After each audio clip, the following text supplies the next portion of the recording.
Olá, boa noite mais uma vez. E hoje nos encontramos aí para tratar do nosso último encontro da nossa primeira jornada online de psicanálise, onde nós falamos de psicanálise e linguagem. Como eu já disse em alguns vídeos e textos, era importante iniciarmos essa jornada, que é a nossa primeira jornada aqui do Seminário de Lacan, iniciarmos pela linguagem, pela linguística. Por quê? Porque o Lacan ele se valeu de muitos elementos, muitos conceitos da linguística, não para formular uma nova teoria linguística ou uma psicanálise linguística, mas para tratar de coisas que eram próprias da psicanálise, que se dá ali uh, primordialmente no âmbito da linguagem, da fala, né? Então, Lacan ele vai tratar desses conceitos como significante, significado, a metáfora, a metonímia, a, o enunciado, a enunciação, enfim. Ele vai tratar de muitos conceitos que ele vai trazer da linguística e vai fazer algumas transformações na realidade clínica e a partir daí vai elaborando a sua teoria, a sua parte teórica, a sua releitura, primeiramente, de Freud. Então, havia essa necessidade que a gente pudesse esclarecer alguns conceitos e para entrarmos posteriormente em alguns textos do Lacan mesmo, para nos aprofundarmos mais no Lacan. Então, nós estamos juntos aí desde janeiro, dia 15, nós lançamos a nossa primeira jornada, iniciamos, e estamos terminando ela hoje.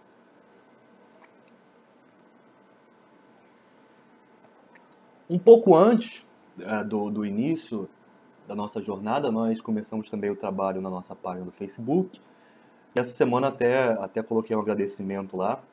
Nós alcançamos aí 15 mil curtidas, agora já quase 16, e em um período de curto tempo, pouco mais de 5 meses de trabalho ali no Facebook. Então, o Facebook é um dos principais veículos onde nós divulgamos artigos, imagens, enfim, citações e informações sobre os encontros mesmo, ok? Então, esse último encontro, ele é um encontro onde nós vamos responder as perguntas que foram enviadas e eu quero fazer inicialmente uma observação. Nós tivemos poucas perguntas enviadas. Eu tiro duas conclusões, pelo menos, né? Otimistas. Em primeiro lugar, as pessoas que participaram têm um domínio desse tema, né, da psicanálise com a linguística e não tiveram grandes dúvidas para formularem perguntas.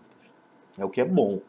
É bom porque nós temos um debate num nível legal, né? A segunda hipótese é que, também bem otimista, é que os encontros foram bem claros, as exposições bem articuladas, ao ponto de esclarecerem eventuais dúvidas em relação a cada tema, né, ou temas que nós tratávamos em cada encontro, ok? Então eu vou iniciar aqui respondendo uma pergunta que ela foge um pouco dos temas que nós tratamos, mas é uma pergunta bem importante. E como foram poucas, eu vou respondê-la. Ela é da Andrea Ugeda, ela nos enviou logo no início, segundo ou terceiro encontro, e ela pergunta: o analista ocupa, para o analisante, o lugar do sujeito suposto saber. O que é importante para que a análise aconteça? Bom, todos sabem que a análise, para que ela aconteça, é preciso que haja a transferência, né? Então, a análise inicia de fato na transferência. Eu, inclusive, escrevi um artigo tratando disso quando eu li essa pergunta, quando eu recebi. Se eu não me engano, quando inicia uma análise. Está aqui no site, na área de artigos, e é bem interessante, vocês podem dar uma olhada depois. Então, a análise ela inicia de fato quando a transferência é estabelecida. Tá? Enquanto isso, a partir do momento que o sujeito ele entra ali no setting terapêutico, ele não está em análise. Ele está, vamos dizer assim, em uma preparação, né, para que a análise possa ocorrer. Essa análise vai, de fato, ter início quando a transferência ela for estabelecida. E o Lacan vai dizer que o eixo central da transferência é o sujeito suposto saber, onde o analisando vai supor que aquele analista ele tenha um saber a respeito dele próprio, né, do analisando. Então, esse saber sobre o seu inconsciente, que é suposto ao terapeuta, ele é o eixo central dessa transferência. Ainda respondendo essa relação, o lugar do sujeito suposto saber, eu vou fazer um pouco do percurso que o próprio Lacan fez.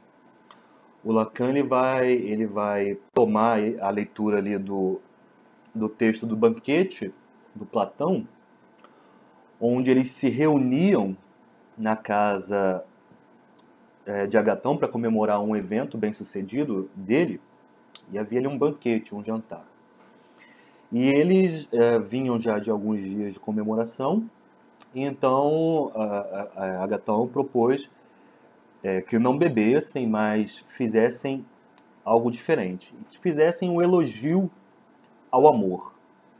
Eles foram ali discursando, fazendo cada um o seu elogio ao amor, e o que chama a atenção é o elogio de Alcebíades. E é esse elogio que o Lacan ele vai trazer para a análise, para o centro da análise desse texto platônico. E o que acontece? O Alcebíades, ao invés de fazer um elogio ao amor, ele diz que vai fazer um elogio a Sócrates. Tá? E ele começa por comparar o Sócrates com os silenos. Os silenos eram uma personificação das divindades campestres. Né? Eles eram sujeitos com uma figura grotesca, viviam frequentemente embriagados, sujeitos brutos, mas que no seu interior havia uma grande sabedoria. Então ele diz que o Sócrates ele tem essa aparência externa tola e grotesca, mas que no seu interior há algo, há uma grande sabedoria escondida ali, né, digna dos deuses. E ele continua comparando aos silenos, e ele diz que o Sócrates ele é como uma caixinha de sileno, uma caixinha que era encontrada nas casas dos artífices, onde eles faziam caixas de joias com aquela aparência, né, o rosto dos silenos, aquela aparência grotesca, brutalhada, mas que eram próprias para guardarem tesouros de grande valor no seu interior. Então essa é a analogia que o Alcebíades vai fazer, que o Sócrates é uma pessoa de aparência feia, né, abrutalhada, e que pela sua aparência ninguém lhe dá nenhum valor. Mas que ao contrário dessa aparência, no seu interior existe um tesouro inestimável. Né? Um tesouro tão grande a ponto de despertar o seu amor. Então, o Lacan, perdão, ele vai trazer esse elogio do Alcebiades como uma analogia, um exemplo, né, desse momento de transferência. O Alcebiades ele supõe que Sócrates tem um saber, um suposto saber a seu respeito, saber de grande valor. E o que acontece na análise é isso. Né? Para que ela possa se estabelecer, o analisando ele tem que chegar neste momento de Alcebiades, de enxergar no seu terapeuta, no seu analista, alguém que porta um saber, alguém que tem um suposto saber sobre si. Né? Na verdade, ele nada sabe. Né? Como o próprio Sócrates dizia, só sei que nada sei. Sabemos que não sabemos. Mas é esse o lugar, né, que vai dar o suporte à transferência. E o analisando, ele nessa transferência, nesse sujeito suposto saber, ele vai também trazer os seus pais. Porque quem sabe melhor do que eles, do que os próprios pais, que portam um suposto saber da sua história, da sua vida, das suas origens, enfim, de tudo aquilo que lhe aconteceu em um momento que ele não mais se lembra, né? Então, a pergunta, o que é importante para que a análise aconteça, é importante exatamente isso. Que essa transferência se estabeleça, que ela gira em torno desse sujeito suposto saber, que é essa pessoa que tem, de fato, um saber suposto a respeito do analisante. Ok? Espero que tenha ficado claro. Antes de prosseguir para outra pergunta, eu vou fazer uma observação. Algumas pessoas não conseguiram enviar a tempo as suas perguntas. E algumas pessoas que estão assistindo agora também podem ter alguma dúvida em relação ao que eu estou dizendo aqui. Por exemplo, acabei de responder uma pergunta, ficou uma dúvida aqui, ou surgiu a partir daqui. Então, envie, tá? Não tem problema. Aqui do lado, aqui na sala de aula, do lado, vocês vão ver um formulário para o envio de perguntas. Envie a pergunta por ali, que durante essa semana, outra, ou eu vou respondendo por e-mail, ou eu vou preparar vídeos curtos e coloco lá à disposição no Facebook, tá bom? Não tem problema, até porque eu vou falar no final, nós vamos fazer uma pausa entre essa jornada que finda hoje e a próxima, que eu também no final vou falar um pouco sobre o assunto que nós vamos tratar, ok? Então estou avisando agora porque surgiu uma pergunta agora, já pode digitar ali e enviar. Não precisa esperar eu dar esse aviso ao final e talvez alguma pergunta se perca no caminho. Agora a segunda pergunta é da Letícia Ribeiro, tá?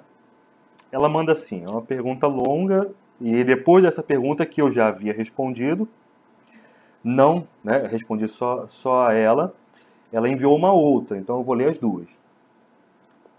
Então, a pergunta é a seguinte: olá, tenho uma relação de amor e ódio com a teoria dos signos, pois na época da faculdade me foi ensinado, de acordo com Saussure, desta forma: signo é igual cadeia, vírgula, significado, conceito. Aí ela botou, né, o exemplo, assento ou banco. Significante, imagem acústica, cadeia, barra e a representação particular que temos dela, estofada, de madeira, de plástico. Lembro-me perfeitamente da explicação sobre o signo, pois nos foi questionado qual a nossa imagem acústica de uma palavra desconhecida. Não sei de qual região você é, Rio de Janeiro, mas qual imagem vem à sua mente ao ouvir o signo Vina? Aqui no Paraná é o mesmo que salsicha. Eu já conhecia a inversão de Lacan. Ainda assim, a forma como me foi ensinada reclama a um conceito de dicionário. Para que isso serve?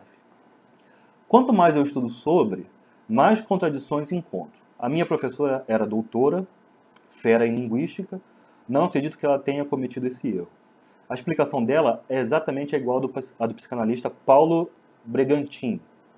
Há um vídeo no canal dele sobre signos linguísticos.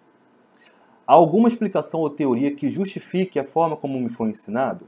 Ah, parabéns pelo vídeo. Já li muito sobre signos e dentre tudo que eu já li e assisti, você foi o mais claro. Ok, obrigado. Então, ela colocou aqui a forma como lhe foi transmitida, né? O significante e o significado. O significado ou a significação que alguns significantes têm em algumas algumas localizações aí do território, né? E disse que o conceito, da forma em que ela foi ensinada, o conceito sempre reclama um conceito do dicionário. Então tá. Vamos reunir esses elementos que ela trouxe. Em primeiro lugar, eu tratei, se não me engano, foi no terceiro encontro, do circuito da comunicação. Você tem lá um sujeito A. Eita.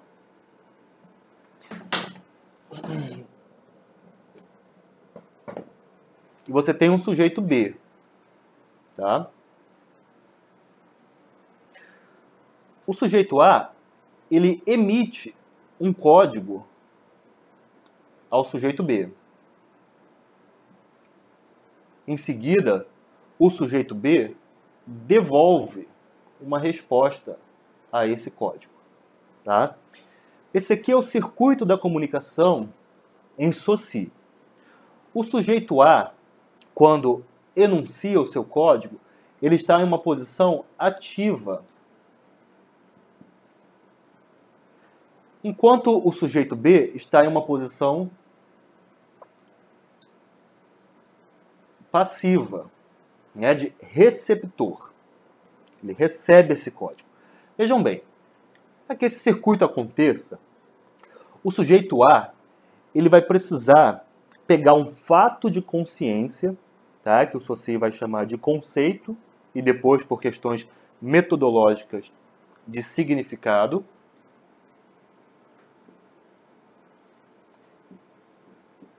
Vai associá-lo ao seu respectivo significante e vai emitir essa cadeia, tá, dos significantes. O sujeito B vai fazer o processo inverso. Ele vai receber os significantes, tá, e vai relacionar com seus respectivos significados e vai passar a forma ativa ao devolver a sua resposta ao sujeito A, que vai passar a estar na posição passiva. Ok? Então é assim que ocorre. Eu estou aqui na posição de sujeito A, tenho os meus significados, associo-os com os seus respectivos significantes e emito um enunciado. Estou na posição ativa.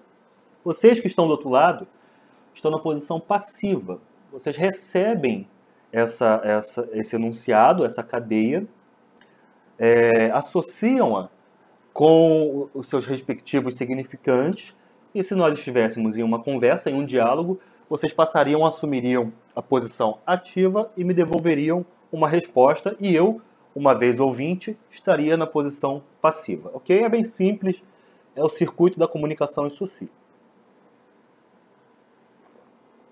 Ok. Esse circuito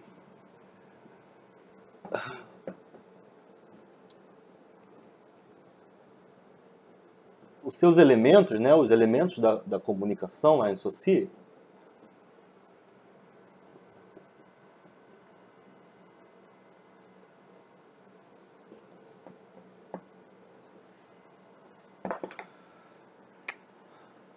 são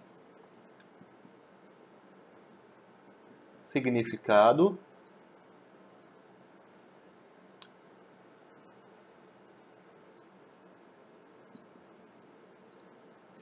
significante. Uma observação, eu estou respondendo a pergunta a respeito da teoria dos signos em Saussure, tá? É claro que o Lacan ele vai fazer toda uma reformulação desse signo, né?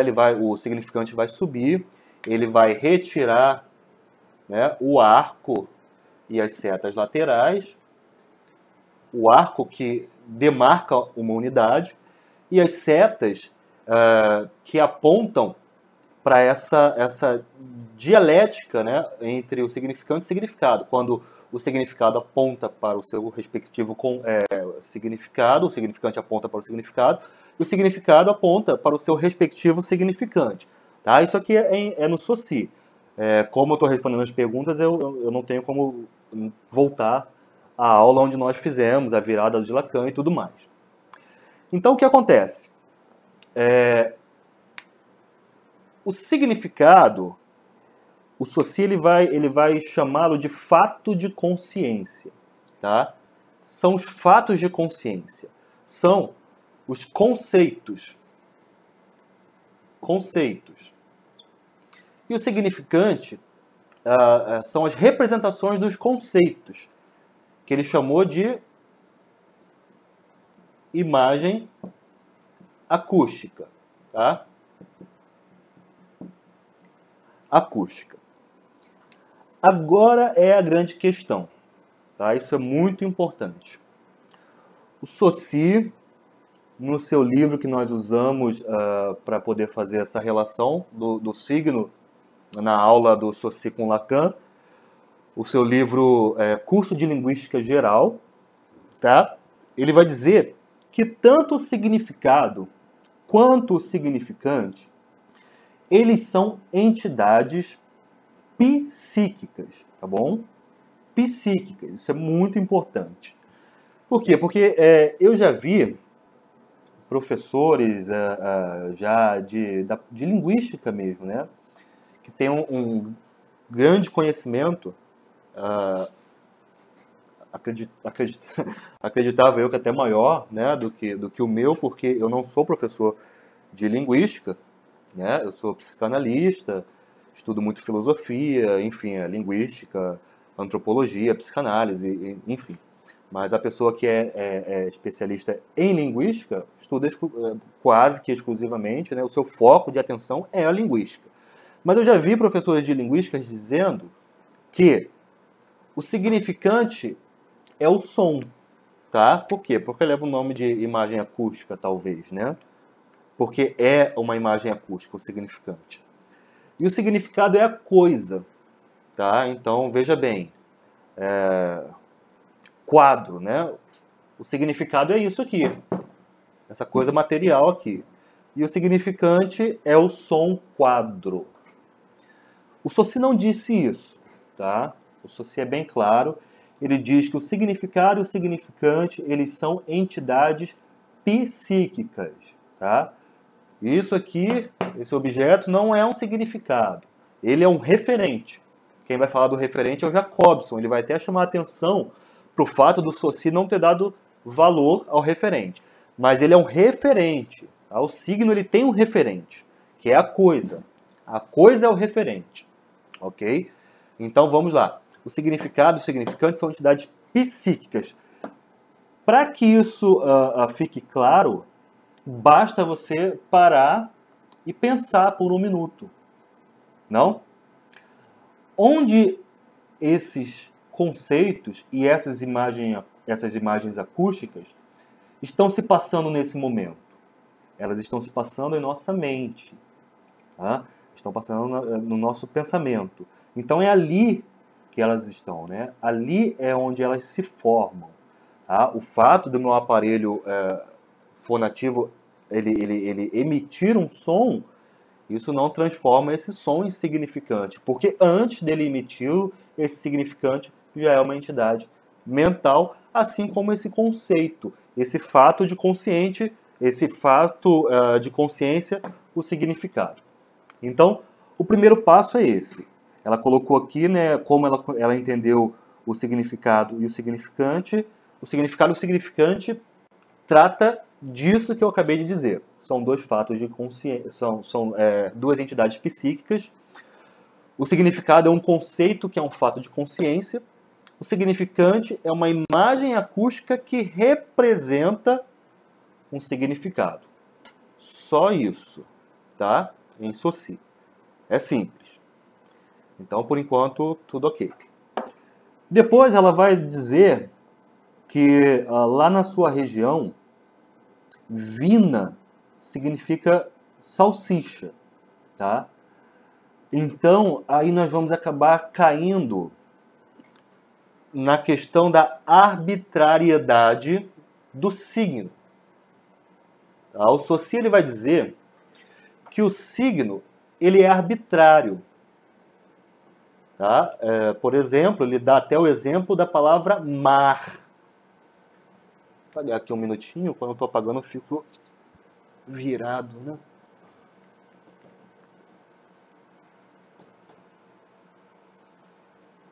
Deixa eu chegar mais para cá para ver se consigo ficar de frente. A palavra mar.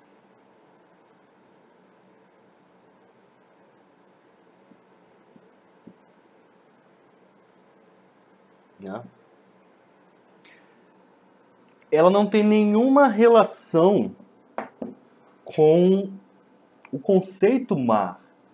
Né? Então, esse signo, a imagem acústica mar e o seu conceito, o seu significado, eles não têm uma relação natural entre si que justifique essa união. Né?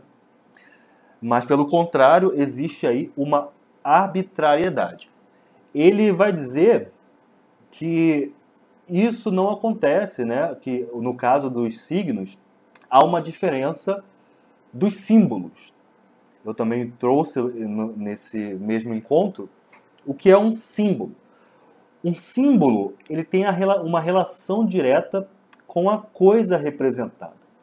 Exemplo disso é o símbolo da balança, tá? Da justiça, que é a balança. A balança ela vai trazer o equilíbrio entre duas medidas, dois lados, né? Vai tentar equilibrar, vai tentar mediar um equilíbrio entre A e B, ok? Então, nós vemos que o símbolo da justiça, a balança, ela tem uma relação natural direta com aquilo que ela representa, ok? Então essa é a diferença que o Saussure ele vai trazer entre o símbolo e o signo. No signo não há essa relação natural, mas existe uma arbitrariedade. Eu até falei no último encontro sobre o filósofo tcheco, que é naturalizado brasileiro. Ele veio para cá no período da Segunda Guerra Mundial, na década de 30, Wilhelm Flusser, e ele ficou aqui até a década de 70, voltou para a Tchecoslováquia e morreu lá. E ele é um filósofo que ele vai ter como objeto de estudo, basicamente, a linguagem. E ele diz que o ser humano, eu até o citei por conta disso, ele é um ser alienado à linguagem. Alienado porque ele busca, na linguagem, transpor a distância entre ele e o mundo. Ele busca, na linguagem, dar sentido ao mundo. Só que antes da linguagem, eles usavam, né, símbolos. Nas cavernas lá, você tinha o bonequinho, né, caçando lá com a sua, né, o dia ensolarado. Enfim, símbolos. Em um dado momento, esses símbolos começaram a serem dispostos em linha. E quando eles começaram... Antes era como uma representação de uma imagem, né?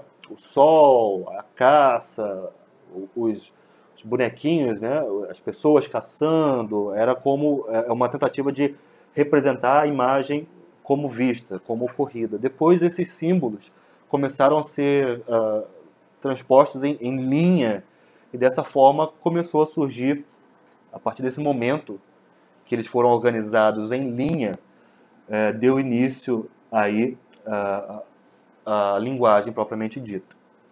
E então a linguagem ela já é um segundo momento, tá? Os signos eles já são um segundo momento. Hoje nós ainda temos símbolos, como é o caso da balança, mas nossa linguagem é formada por signos, né? Então ela vai dizer que lá no Paraná, vina significa salsicha.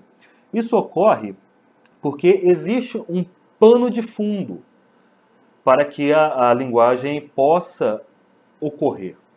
Cada região ela vai ter algumas normas, né, alguns costumes que são transmitidos pela cultura, em que as pessoas se entendem. É preciso, por mais que existam variações, por exemplo, se eu disser carro, cada um pensou num tipo de carro, né? A mesma imagem acústica, né, o mesmo significante vai trazer aí alguns diferentes significados de carro, apesar de termos os elementos que são comuns para que isso seja um carro, né? 4 rodas, um motor, ao combustível fóssil e tudo mais. Né? Então existem elementos comuns, porém não estamos falando do mesmo carro. Estamos falando de carros diferentes. Então é necessário um pano de fundo para que a comunicação ocorra. Tá? Esse pano de fundo não é o meu. Não é o meu daqui do Rio. Então vina aqui não é salsicha. Né? Aqui no Rio, vina não é salsicha. Mas é esse pano de fundo cultural que permite que ocorra essa comunicação. É o mínimo necessário, né? Porque a linguagem ela comporta a contradição. Né? Existem dois níveis de sanções da linguagem. Tá? Primeiro, nós temos a sanção de que nem sempre conseguimos usar o termo certo. Eu até escrevi também um artigo essa semana passada, falando sobre isso. O Flaubert, ele quando foi escrever o seu livro Madame Bovary, ele ficou, se eu não me engano, uma semana ou algo assim, sem escrever por conta de um termo. Ele procurava o termo próprio, o termo certo e não um termo genérico. Então a linguagem ela tem essa primeira sanção do uso do termo certo para garantir essa comunicação da forma mais precisa. Tá? Por exemplo, às vezes eu até dei esse exemplo, né? Se você quer ofender alguém, você diz, você é um grande filho da puta. E depois você percebe que não era isso. Precisava ser mais ofensivo. Né? O filho da puta não deu conta de toda a ofensa que você queria usar naquele momento. Ok? Então é o uso do termo próprio e não genérico. O segundo nível de sanção é que a linguagem, a fala, ela nem sempre dá conta de transmitir tudo. Né? Por exemplo, quando eu digo eu te amo. Né? A pessoa a quem eu digo, ela compreende, mas ela não compreende na sua plenitude. O eu te amo ele não dá conta. Por mais que ele seja o termo próprio, né? Não é eu te adoro, não é eu te desejo, não é eu te admiro, mas eu te amo, né? Que talvez até englobe tudo isso e vai muito além. Mesmo eu usando esse termo eu te amo, ele não dá conta de tudo que eu sinto. Ele não dá conta de transmitir essa mensagem de uma forma efetiva. Então nós temos essas sanções, tá, que permitem aí o erro. Né? O Lacan disse lá no televisão, tem até o documentário aí no site, recomendo que assistam. A entrevista que ele deu para a televisão francesa está aí na TV do seminário. Tem a entrevista completa com uma imagem muito boa e ele diz: eu sempre digo a verdade, não toda, porque faltam palavras, e também não toda, porque a verdade toda toca o real, é indizível. Então, a fala, né, a palavra, ela tem as suas limitações, mas é preciso um pano de fundo para que essa comunicação possa ocorrer. Porque se não houvesse esse pano de fundo, ninguém se entenderia. Se não existisse essa base, né, de comunicação, de significados, a gente não poderia manter um diálogo. Então, prosseguindo, ela vai dizer que a forma como ela foi ensinada sempre reclama ao conceito, né, dicionarizável. Então, veja bem, o conceito no Soci, ele não é o conceito do dicionário, tá bom? De forma alguma. O que nós temos no dicionário é uma cadeia significante, né? É um significante que aponta para outro significante, que aponta para outro significante, e ali nós vamos construindo um sentido. Nós podemos dizer que esse conceito do dicionário, ele tem até uma analogia com esse pano de fundo. Digamos que o dicionário ele garante essa comunicação, né? Se alguém diz uma palavra que o outro não conhece, ele pode ir ao dicionário, agora sei do que se trata. Então vai enriquecendo esse pano de fundo. Mas veja bem, o conceito não é o conceito dicionarizável, tá? No dicionário nós temos uma cadeia significante que vai construindo ali uma significação. Tá? Nós temos uma cadeia ali, com vários significantes colocados em forma de linear. Tá? Então, a pergunta foi essa. Respondido. Ela falou do signo, depois falou dessa questão da vina significar salsicha lá, né? Algumas regiões terem aí alguns termos próprios e diferentes e até ininteligíveis para outras regiões. E aí ela veio dizer que esse conceito sempre reclama a um conceito dicionarizável. Depois que eu a respondi, a Letícia Ribeiro, ela enviou uma outra pergunta que diz assim: quanto à arbitrariedade, no livro Introdução à Linguística 1, Objetos Teóricos, diz que o signo linguístico é arbitrário e, portanto, cultural, como nós dissemos. A palavra cultural remete a esse pano de fundo, que é regional, individual, abstrato.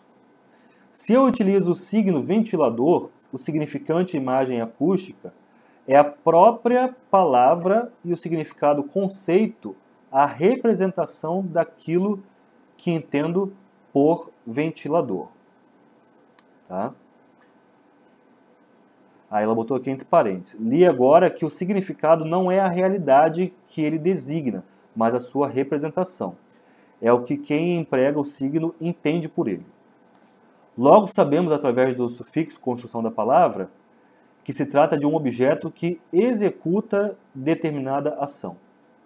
Seria correto dizer que, se sendo o signo uma unidade dotada de sentido, aquilo que eu aprendi como conceito dicionarizável, na verdade, é o próprio signo? Pois de nada adianta eu ter o significante, mas não significado. Desculpe o textão se as minhas perguntas foram inconvenientes, tal. Aí ela faz aqui diz que é doloroso saber do erro, mas ainda dá tempo de corrigir. Não é assim mesmo, né? A gente vai aprendendo sempre. Então a pergunta ela vai falar aí desse pano de fundo, que é essa questão mesmo cultural. Cada região vai ter a sua própria, os seus próprios desdobramentos, né, da linguagem. E nós vamos ter, por exemplo, aqui no Rio, muitas gírias. Né? Tem uma linguagem toda diferente, os sujeitos têm uma fala toda diferenciada, que formam, né, uma cultura, inclusive subculturas, né, dentro de um próprio estado. Às vezes eu mesmo não entendo o todo, né, alguns termos, aqui do Rio mesmo, que algumas pessoas de algumas localizações diferentes da minha, enfim. Então, sim, esse pano de fundo é a questão cultural, desses desdobramentos, tá? Da língua, esses desdobramentos culturais, tá? Então, se eu utilizo o signo ventilador, o significante de imagem acústica é a própria palavra. Não. Como eu disse, o significante de imagem acústica é uma entidade psíquica. E o significado, conceito, é a representação daquilo que eu entendo por ventilador. A representação também não, tá? Eu disse que o que acontece? São fatos de consciência, né? Nós vamos na nossa, a gente nasce, John Locke, ele vai dizer que nós somos como uma tábua rasa, né? Como um quadro em branco, onde nós vamos ali escrevendo, né? E essas escritas vão formando a nossa subjetividade, a nossa história, né? O Leibniz, que vai rebater o John Locke, ele vai dizer que não, que nós não somos um quadro em branco, uma tábula rasa, mas nós somos um bloco de mármore, né?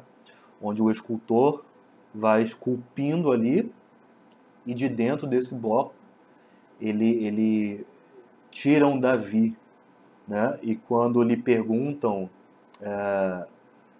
como foi, como ele construiu ali aquele Davi, ele diz que ele não o construiu, mas ele foi só tirando os excessos do mármore, que o Davi já estava ali, né?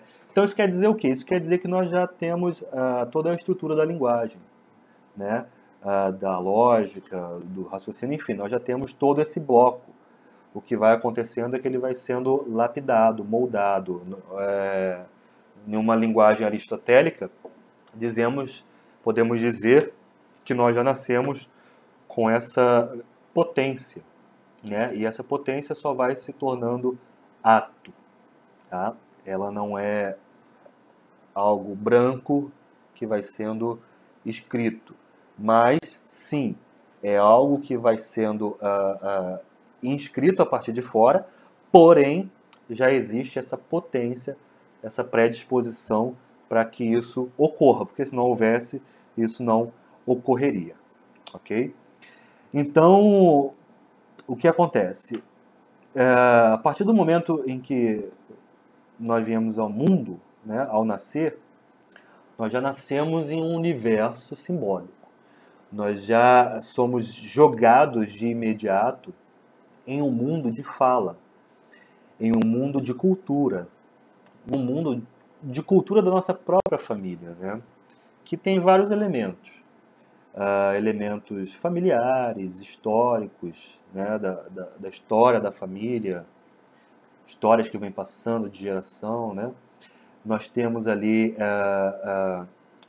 um, nós temos uma camada ali religiosa que muitos trazem, né? Então já tem um elemento religioso no meio desse discurso, né? Elementos políticos, elementos de formação, né, profissional, a linguagem é diferente. Então, enfim, cada família tem as suas particularidades culturais. Então, o bebê ele já nasce, nós já chegamos nesse mundo dentro desse universo. Eu até disse no encontro passado, levantei uma reflexão. Nós nascemos ou somos nascidos? Né? Justamente por isso, porque nós não pedimos para nascer, mas nós somos jogados em um mundo que vai nos fazer nascer, mesmo após o parto. Então nós nascemos nesse universo simbólico que já fala sobre nós, né? Que já nos dá um nome, já nos dá uma breve história, até de breves sonhos, discursos do que se vai ser, do que se vai fazer. enfim, expectativas. Então nós já nascemos nesse universo simbólico. Então a partir daí nós já começamos a adquirir alguns traços, né? O Freud vai falar de algumas representações coisas que vão sendo marcadas no bebê, né? O bebê vai sendo marcado ali, o seu psiquismo vai sendo marcado, né? Vários tipos de representações. Então o que acontece? Essas representações elas vão acontecendo e ao longo do tempo nós vamos criando os nossos próprios conceitos, as nossas próprias concepções de acordo com a nossa vivência. Então, o que acontece? O significado, o conceito, é claro que ele já é um momento posterior a esse, porque apesar de nascermos no universo simbólico, ainda não estamos 100% inseridos nele. Nós ainda não o dominamos, né? Nós ainda não fazemos o uso da linguagem. Então, o que acontece? Esses conceitos são exatamente as articulações que nós vamos fazendo dessas marcas e vamos criando ali essas ideias, né? O bebê, antes mesmo de falar, ele já, antes de dizer a sua primeira palavra, mamãe, né? Papai, água, né?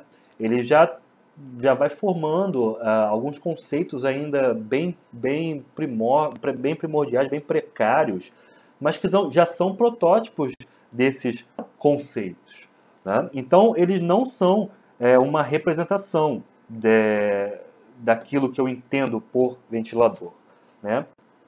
Eles são um apanhado um emaranhado de representações que nós vamos construindo. Tanto é que quando eu disse carro, cada um tem o seu carro. É claro que esse carro tem um referente. Eu estou falando de algo, né, que existe na realidade. Tá? Então, nesse sentido, é uma representação, mas não é uma representação da imagem acústica.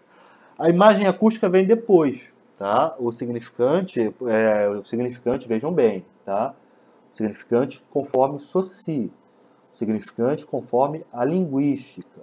Não estamos falando aqui, em nenhum momento ela entrou no Lacan. Nós estamos falando de uma imagem acústica em Saussure, tá? Então, a imagem acústica ou o significante é ele quem vai ser um representante do significado, ok? Então, emprega o signo, entende e tal. Então é isso, né? Aí ela falou aqui seria correto dizer que sendo o signo uma unidade dotada de sentido, aquilo que eu aprendi como conceito dicionarizável, na verdade, é o próprio signo? Essa pergunta eu vou responder junto com a próxima, porque senão eu vou ficar repetindo. Então guardem bem, ela perguntou assim, ó, o que eu aprendi como conceito dicionarizável, na verdade, é o próprio signo, tá? Então vamos para a próxima pergunta. A próxima pergunta é do Luca Alves. E o Luca ele vai perguntar assim, é correto falar que um signo é uma palavra? A preposição de pode ser um signo? Não consigo conceituar de. Sei que é uma preposição. Sei como usá-la. Mas não faço ideia de como dar um conceito a ela. Ele já está dando, né? Por falar em um conceito, ela não pode ser considerada um signo? Outro exemplo. Fazemos de conta que nessa minha mensagem, nessa minha pergunta, tem 150 palavras. Todas elas podem ser signos? Então vamos lá. Partindo da Letícia, o conceito dicionarizável, na verdade, é o próprio signo? Não. O conceito dicionarizável são palavras, né? Que o Luca pergunta aqui se pode ser considerada, a palavra pode ser considerada um signo. Vamos lá. O Saussure vai dizer, ainda lá no curso de Linguística Geral, que a imagem acústica não é o som, tá? ela é uma entidade psíquica, como nós já vimos. Então, o significante, ele não é um som. Tá? Então, carro, isso não é um significante. Isso não é uma imagem acústica. O Saussure, vejam bem, não é porque ele diz que a imagem acústica é uma entidade psíquica. Vamos deixar bem pontuado isso para poder prosseguir. Então, o Saussure ele vai dizer que o som é o que resta de material, é o que resta de sensível da imagem acústica, ok? Então veja bem, aquilo que o meu ouvido capta, esse som, é o que resta de sensível. Por ser sensível, é material, porque é captado pelos sentidos. Tudo que é captado pelos sentidos é material, né? Então, o que acontece? O som, tá? Ele é o que sobra da imagem acústica. Ele é o que sobra do significante. Desta forma, tanto a palavra sonora, né, audível, como a palavra escrita, o texto, né, eles são considerados sobras da imagem acústica. Eles são considerados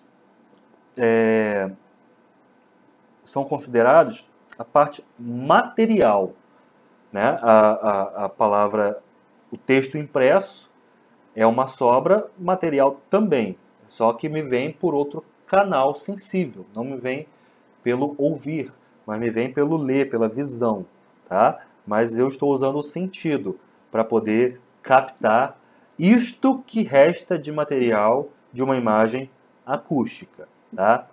A verdadeira imagem acústica aqui as verdadeiras imagens acústicas estavam se passando na cabeça do Luca quando digitou essa pergunta e me mandou o resto das suas imagens acústicas em forma sensível, material que eu posso ler e a partir daqui relacionar essa parte sensível dos significantes aos respectivos conceitos, né, significados e entendê-lo, ok? Se eu pegar, por exemplo, esse texto e der para uma pessoa de um outro país, ele, né, vai entender aqui as letras, né? Só que ele não vai conseguir formular nada aqui, não vai conseguir não vai conseguir entender nem significantes nem significados, porque essa parte material aqui do que sobrou, ele desconhece, né? Ele trabalha com outra língua. A língua é o idioma, então ele não vai compreender nada. Então, acho que respondi as duas. O conceito dicionarizável, na verdade, é o próprio signo? Não.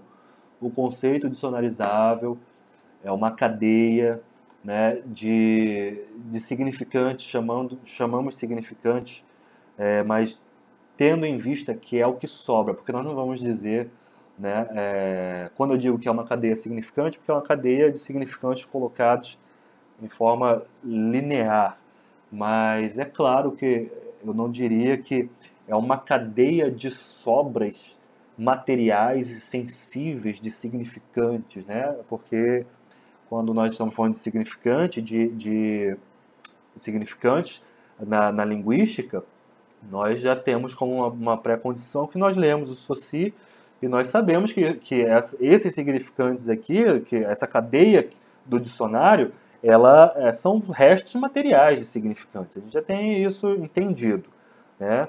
Então, não. O conceito dicionarizável, na verdade, não é o próprio signo. O próprio signo, em Saussure, é o significado e o significante, duas entidades psíquicas, tá? E as palavras não são consideradas um signo, mas a palavra dita, audível, é o resto material sensível que a minha audição capta, e a palavra escrita, impressa, ela é o resto material sensível que eu capto pelo sentido da visão. ok? Então que fique claro aí. Falando aí um pouco da cadeia significante, nós vimos uma frase, né, que o Lacan vai dizer. Deixa eu escrever a frase aqui.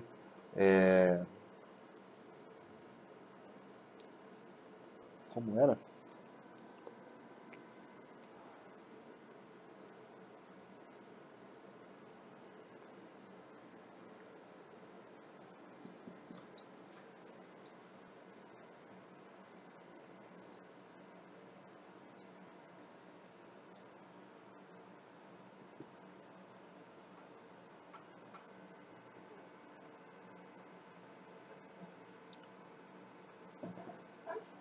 Essa frase aqui é um exemplo bem usado, né? Ai, amor, assim não podemos continuar vivendo. Lacan ele vai dizer que é sempre o último termo, né? O último significante aqui que vai fechar a significação, o sentido da cadeia. Então, ai, amor, assim não podemos continuar vivendo. Então, essa cadeia significante, ela me traz uma situação onde um casal passa por algum tipo de dificuldade, né? Não sei qual, quem sabe de relacionamento, quem sabe financeira, né? Alguma dificuldade, e assim eles não podem continuar vivendo, está muito difícil. Então, o vivendo aqui fecha o sentido. Tirando o vivendo, nós teremos aqui, ai amor, assim não podemos continuar, né? Aqui já não traz esse sentido tanto de alguma dificuldade. Continuar vivendo era uma questão que me parecia dura, uma questão que me parecia assim uma situação final. A partir daqui nós não temos para onde ir, né? Não podemos continuar vivendo desta forma. Aí amor, se não podemos continuar. Então aqui já abre mais, já não traz a mim já não traz esse significado de algo tão duro e tão penoso, tão decisivo, né? Aqui, apagando o último termo, né, que vai fechar de forma retroativa a significação da cadeia, ai amor, assim não podemos, né? Então assim, já vai tomando cada vez mais leveza, né? Não podemos fazer algo, ai amor, assim não podemos. Aqui o sentido já começa a mudar completamente, né? Ai amor, assim não. Então assim, aqui a mim já começa a ter um sentido, uma conotação sexual. Ai amor, assim não. E aí você continua e essa conotação vai ficando cada vez mais presente, né, no último termo, que fecha o sentido. Ai amor, assim. Depois, ai amor. E depois, ai. Ok? Então, vejam bem, o conceito dicionarizável ele é isso. Ele é uma cadeia que vai construir um sentido, mas ela não é, né, não são signos ali, tá? Em si não são. São restos materiais sensíveis das imagens acústicas e dos respectivos conceitos, porque o signo em si ele é fechado, né? Então você tem o significado e o significante ali, formando uma unidade, né? Dual.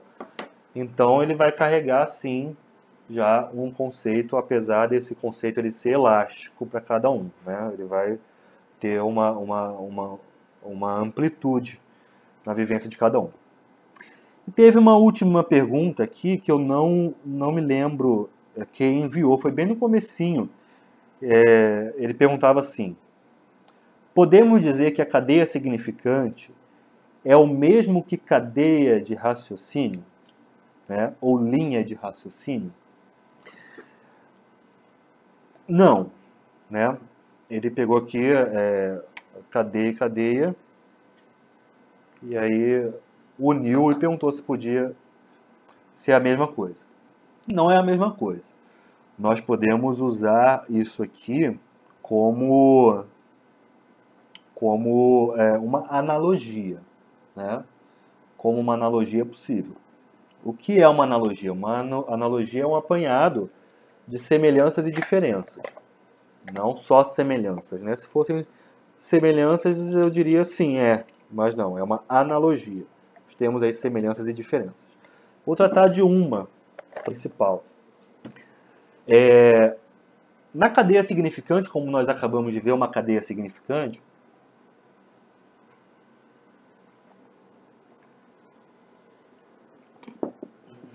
é claro que existem, né, cadeias que vão comportar o erro, como por exemplo, eu sou um mentiroso, portanto, eu estou mentindo, portanto sou um mentiroso. Ou essa pessoa, ela está mentindo mesmo, né, portanto não é mentirosa, ou ela não está mentindo, mas falando a verdade. Então existem casos, assim, são paradoxos, né? E existem casos que ela vai trazer em si o erro ali, a ambiguidade. Claro, a língua ela é muito curiosa, né? Rica e elástica. Mas a cadeia significante, como nós acabamos de ver, ela vai fechar de forma retroativa o seu sentido, tá? E no dicionário, por exemplo, nós temos ali a cadeia carro, né? Veículo automotor de 4 rodas. Um exemplo, né? Vamos supor que esteja assim no dicionário. Carro, veículos de 4 rodas, veículo automotor de 4 rodas. Então, isso é uma cadeia significante. A cadeia de raciocínio, ela não pode ser considerada diretamente uma cadeia significante, não. Por quê? Porque no raciocínio, muitas cadeias, né, elas se entrelaçam. Às vezes eu mesmo aqui estou construindo uma cadeia significante, mas esta cadeia significante, ela é o resultado, digamos que ela é uma seleção de elementos de uma cadeia de raciocínio. Porque a cadeia de raciocínio ela é muito mais ampla, porque muitos elementos vão se entrecruzando. Às vezes a gente está pensando em uma coisa que quer dizer, né? E vem e diz outra. Por que diz outra? Comete um ato falho. Por quê? Porque algo cruzou. Algo cruzou aquilo que nós tínhamos na consciência, algo cruzou e saiu, né? E emergiu na nossa consciência. Então nós temos aí elementos conscientes e inconscientes se cruzando o tempo todo, né? Se entrelaçando. E nós vamos selecionando esses elementos para construir uma cadeia, um enunciado.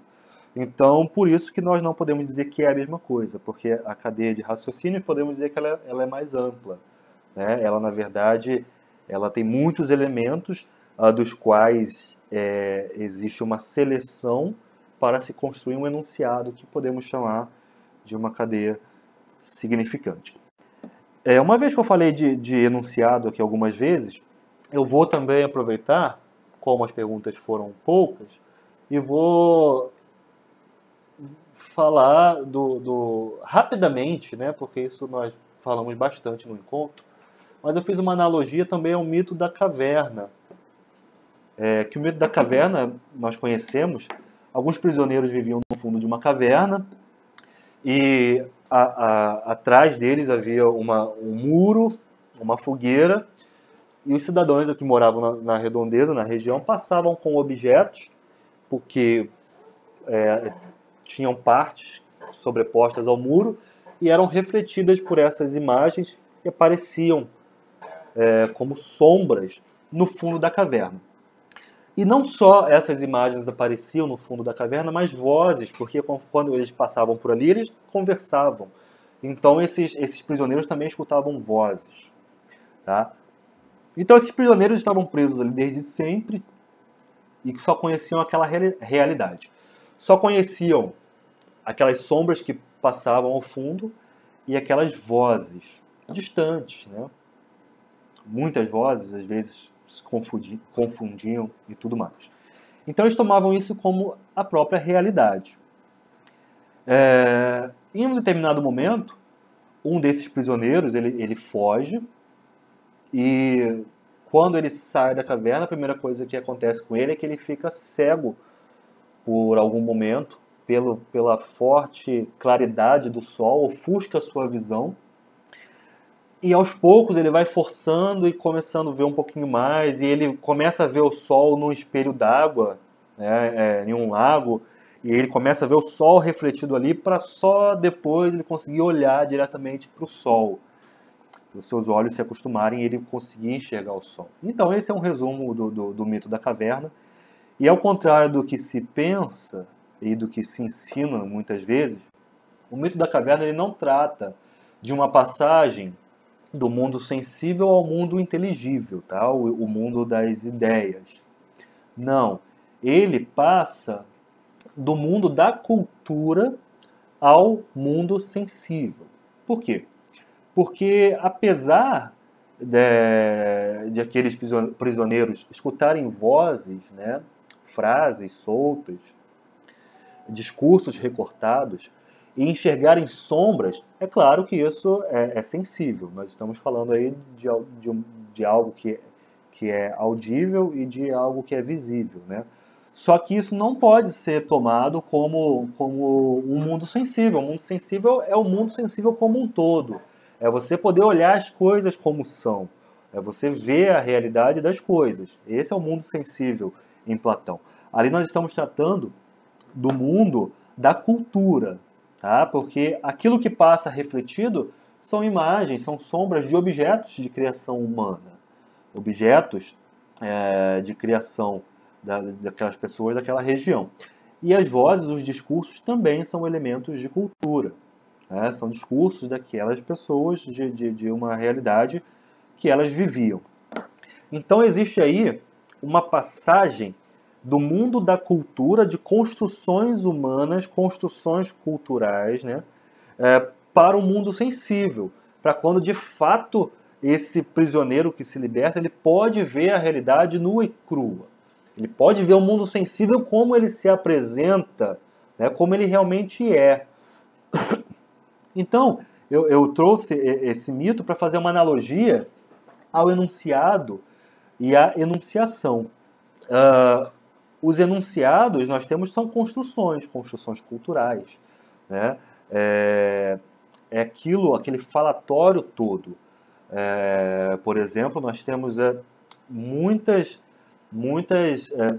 discursos no nosso Brasil, discursos políticos, discursos de militâncias, enfim, nós temos cada grupo ele tem a sua visão de mundo. Ele entende o mundo de uma forma que às vezes é completamente diferente do mundo como seu vizinho o compreende, né? Então nós vemos que nós temos esses enunciados, esses discursos, como formações culturais. E por trás disso tudo nós temos aquilo que é a realidade, né? Aquilo por trás do que esses discursos são construídos. E aí o Lacan ele vai trazer o enunciado e a enunciação. O enunciado é aquilo que nós estamos construindo agora, aquilo que nós estamos falando. E a enunciação é o que está por trás disso, é uma segunda cena, né? É o discurso do outro, ok? Então, isso não estava nas perguntas, mas eu falei do Platão no comecinho, então continuei aqui um pouco. Então é isso. Né? Espero que tenha dado para tirar essas dúvidas aqui, essas perguntas. E peço, quem está participando, quem está me assistindo, envie as perguntas. Se não conseguiu enviar agora, envie pelo e-mail. O e-mail é perguntas@seminariosdelacan.com.br. Às vezes você possa ter uma pergunta, uma dúvida sobre outra questão, né? Por exemplo, sobre a metáfora, a metonímia, enfim, outro tema, o seminário A Carta Roubada, enfim, algum tema que nós tratamos em toda a jornada. Tudo bem, envie.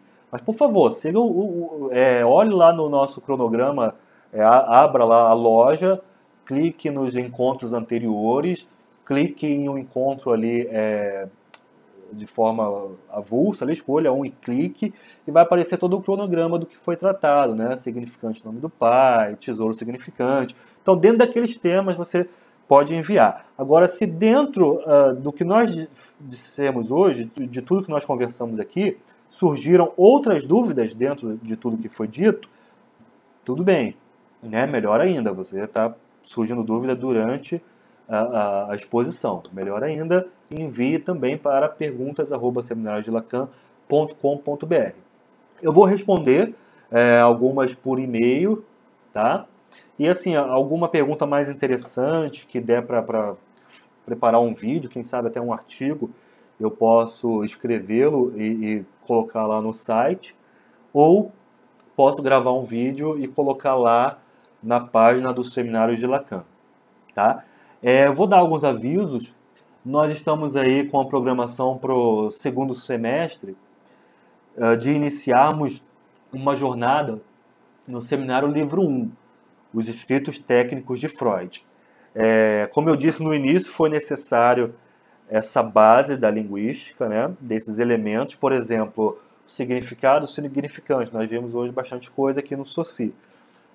Nós precisamos saber o que é a coisa, para depois entender o que se fez da coisa, né? Às vezes nós temos dificuldade de entender lá o significante, o significado em Lacan, e é mais fácil beber primeiro lá no SOCI, né, que o Lacan leu o SOCI, pegar onde o Lacan foi, e aí entender, é só isso que o SOCI estava dizendo. Nossa, é simples, mas já é uma base, né? E aí na hora que a gente for entender o que o Lacan disse, tendo em vista aquilo que nós já entendemos no SOCI, a coisa, além de se tornar mais fácil, né, o interessante não é nem tanto se tornar mais fácil, porque mesmo que a coisa seja difícil, você vai estudando, vai ouvindo, vai pesquisando, você vai aos poucos vai entendendo, né? Se tiver mais fácil, melhor. Mas o mais importante é que nós tenhamos um domínio maior e mais rico, porque nós vamos debater a psicanálise, nós vamos levar isso à frente, nós vamos sustentar o discurso. Então, assim, se a gente não tem os elementos que o Lacan pegou na filosofia, no estruturalismo, na linguística e principalmente no Freud, né, na Melanie Klein também. Então, assim, a gente não vai ter articulação, a gente não vai ter base, a gente vai ser muito raso para poder sustentar esse discurso, para poder levá-lo adiante, para poder até construir em cima dele. Então, o mais importante aqui é essa riqueza de conteúdo, né? Essa riqueza conceitual. É importante que a gente possa passear, mesmo que não de uma forma especializada, com um domínio amplo, né, e completo, mas é importante a gente conseguir andar dentro desses saberes, mesmo dando curtos passos, né, do que chegar e cair numa única via e só poder andar nela. É importante saber quais vias levam até ela, né, ou quais as fluentes encontram e formam esse rio. Enfim, então nós precisávamos disso. Então nós vamos entrar no Seminário Livro 1 do Lacan. Vamos estudar, estou querendo preparar capítulos, né? Cada encontro um capítulo, mas isso eu ainda preciso estruturar melhor. Mas acompanhem lá no Facebook, na nossa página, eu vou estar atualizando sempre. Nós vamos ficar aí 1 mês a 1 mês e meio de intervalo para poder entrar nessa próxima jornada, segunda jornada, que vai ser já lá no Seminário Livro 1, para eu poder não só estruturar o que vai ser estudado, né, dividir em temas e tudo mais, mas até para divulgar, fazer a divulgação dessa jornada. Então acompanhem para que a gente possa dar início e entrar. E aí nós vamos temos aí o chat que foi lançado, uma novidade, para poder ter uma maior interação durante o encontro. Temos também o fórum para o debate entre os participantes, né, para citações e questionamentos e esse debate mesmo, né? Essa troca de ideias. Então, muito obrigado pela participação. É com muita alegria que nós encerramos essa jornada. Foi uma experiência muito enriquecedora. Nós tivemos alguns problemas técnicos por conta de ser uma plataforma nova. Nós não temos na internet nada parecido. Você até tem algum curso em vídeo, formações online, né? Enfim, nós nunca propomos formar psicanalistas aqui. A nossa plataforma ela é baseada num tripé, que é a exposição ao vivo, eu aqui falando, perguntas e respostas, no encontro de perguntas e respostas. Talvez em uma jornada mais longa a gente divida esses encontros de perguntas e respostas em 2 ou em 3, de tanto em tanto tempo, para não ficar muito longo. E o tripé termina e fecha com o debate entre os participantes. Então nós temos a exposição, as perguntas e as respostas e a conversa, o debate entre os participantes no fórum. Então a nossa proposta não é formar psicanalistas, nós não oferecemos título nenhum para vocês, nós não oferecemos nenhum diploma, nós estamos aqui refletindo a psicanálise, nós estamos aqui tentando aprofundar o nosso conhecimento, nós estamos aqui tentando manter um discurso, um nível da psicanálise interessante para nós e para que a gente possa dar continuidade a isso. Então, nossos encontros têm o interesse de estudo. Quem quer estudar, seja profissional, seja estudante de psicologia ou de outras áreas, sejam pessoas que tenham apenas interesse em saber da psicanálise, é aberto. Nós estamos aqui todos refletindo juntos, estamos aqui estudando juntos. A psicanálise ela é uma formação continuada, ela é uma caminhada continuada, e é isso que nós estamos fazendo. Estamos refletindo a psicanálise, estamos caminhando na psicanálise, sem pretensão de sair daqui com nenhum papel no final, mas de aprofundar um saber, de trocarmos, de enriquecermos dentro desse discurso, desse saber que nós tanto amamos e dedicamos a nossa vida. Então agradeço, muito obrigado, acompanhem lá as novidades e até a próxima. Espero que tenham gostado. Obrigado, hein?